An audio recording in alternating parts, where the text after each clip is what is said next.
I recently made a video where I mounted a GoPro camera on top of an RC car. There were two kinds of responses to this video. The first was people telling me my channel was boring, and the second was people telling me that it was really cool and I should put a gimbal on top of it. If you're the second, this video is for you because today we're going to put a gimbal on top of an RC car. We've got the RC car platform. I've got this gimbal. This is designed to be mounted underneath a quadcopter, so a little bit of fiddling will be needed to make it fit the truck, but I think it shouldn't be too much of a hassle. Setting up the gimbal was a little bit tricky. It is from CNdirect. It's about a $50 gimbal. You can check it out down in the video description. Firmware and stuff, there's not great documentation on it. It does take a little while to get it all figured out and calibrated, but once you do that, it seems to be okay. Now, normally it gets powered off 12 volts from the quadcopter that it's going to be attached to. However, I don't have a 12 volt battery. The truck runs off 7 volts, so I'm going to be using a 12 volt drill battery to power it. Tested it, it works just fine. But what I haven't done is figure out how I'm going to mount it onto the truck. So that is where we're going to go now.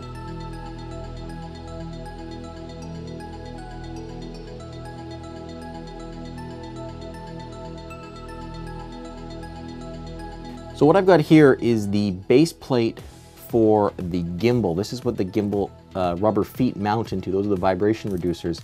And I need a good spot to put this on the car. Now what I'm thinking is, you can see down the center of the car here, there's this beam that protects it covers up the rear axle of the motor that goes, or the front axle, I guess, because the motor's here, it drives the front wheels, and there's a shaft down there that has to turn. Now, what I'm thinking is I've got some stud spacers here, and I'm probably gonna try and put these as uprights on this beam, and then mount this plate on top of them in the center, and then use a couple of zip tie straps to run sideways supports to the edge of the truck. It will not be running with the cab or the plastic shell on top of it. We're just going to run the truck by itself here. To do that, I think we're going to have to pull off this cover and go from there.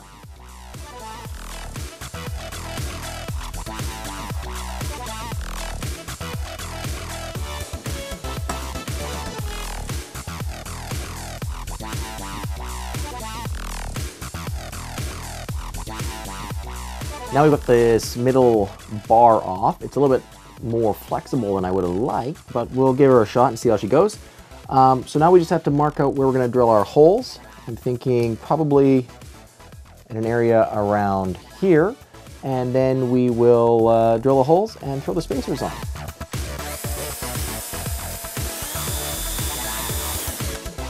So we're going to be using these two spacers here, as well as a couple of screws to mount this whole thing together. Run these through the bottom and then snap on or screw on the spacers.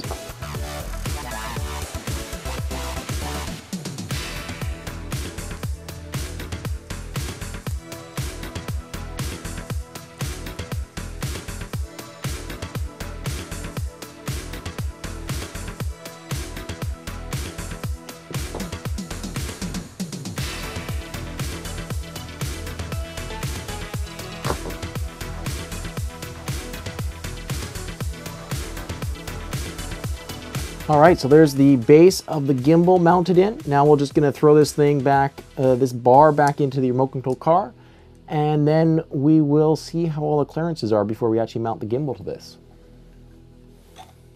So there we are, we've got the plate here mounted into the car. It is a little bit stable. There is definitely some rock side to side on it. So I think now I'm gonna look at some side supports, probably some zip ties to just support this maybe down in the front to something so it doesn't sway back and forth as much. Also up on the list of things that need to get adjusted, these front supports for the cover here need to get taken off because they are going to end up in the shot with how low the camera is going to sit.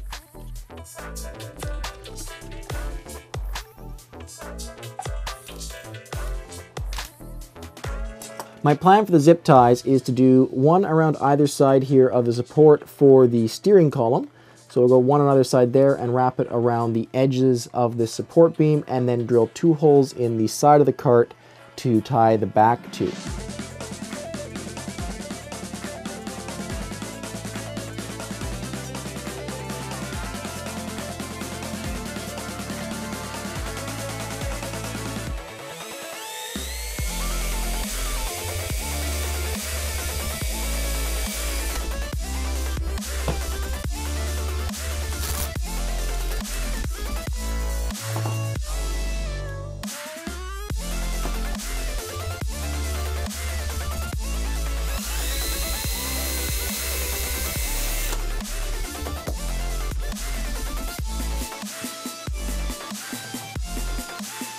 We're going to have to use the good old attach two zip ties together trick here.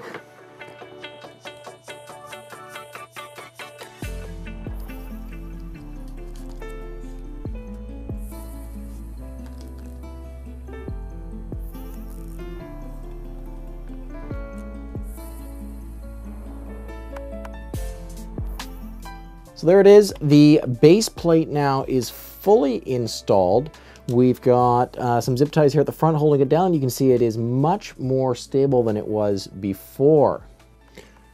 Now it is just time to install the gimbal. So much like those little feet that the Phantoms have and almost every quadcopter has, the same thing here. This is designed to mount on, like I said before, designed to mount onto a quadcopter.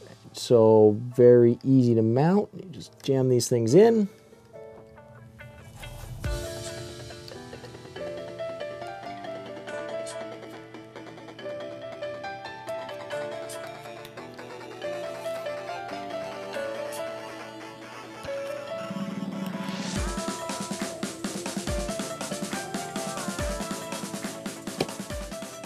Well, there it is. The camera's mounted, and now the only steps are to power it up and test it out. I also had to find somewhere to mount this battery. This battery is a lot bigger than I really would like, and definitely as a future upgrade, I will be looking to find something a little bit smaller and more compact. But for now, let's give it a shot.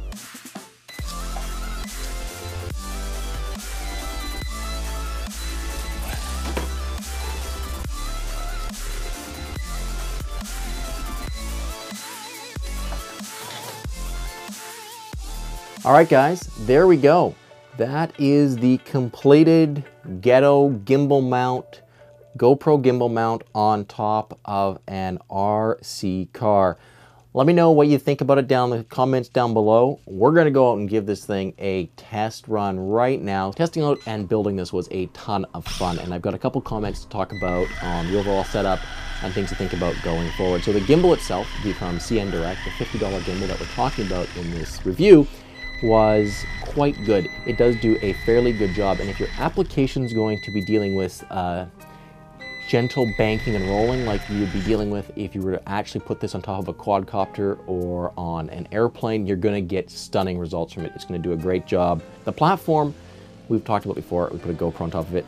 This time we added a lot more weight. This was way heavier than the initial setup, and that led to some performance problems on grass, especially. So if it was anything it could get bogged down, and it tended to get bogged down. Definitely the dual 12-volt battery in the back here that's powering the gimbal is not ideal. Far better solutions are out for that, I know, and if I was to continue using this platform, I would probably be looking at something for that. But there's a bigger problem than that, and that would be I think if I was going to continue this project, this car does not have much absorption up and down. It's very much any transfer movement when it hits a bump gets transferred into the camera. So if you watch the test footage now, you'll notice that, well, maybe side to side movements are smooth, the up and down movements really are not. So really isolating and finding a better suspension system to put the camera on to dampen out some of those up and down movements would be critical if you were actually going to run a gimbal on top of an RC car. Overall, the results are smooth-ish. They're not perfect. They're in no way crystal clear. They're in no way something you're going to use in edits. They're going to look like a remote control car chasing someone if you try and shoot chase cam shots with them. So going forward, if I continue this project, I'm going to be starting with a bigger, more powerful platform to start with, because it does take a lot of weight. The GoPro is pretty light, but the batteries and the second and the gimbal are not. So a bigger base platform with better suspension to start with, and then a better system of isolating the gimbal from that base platform, as well as a 3-axis gimbal, could produce some pretty amazing results. But I was overall quite impressed with this. You can see how much more the car is moving than the camera, especially if you watch some of the bumpy shots on grass, where you can see the front bumper of the car really bouncing back and forth, and the gimbal is able to correct for a lot of that movement. Still bouncy looking, but better than it would be if it wasn't for the gimbal. All right, guys, that's it for me. It was a ton of fun to do this project. If you want to see more project videos like this, make sure you give this video a like and tell me what you want to see down in the comments below. If you've got any suggestions or ideas for the future of the gimbal on top of an RC car, leave it down below, because I think it would be fun to do more like this. But most of all, guys, until next time, thank you very, very much for watching.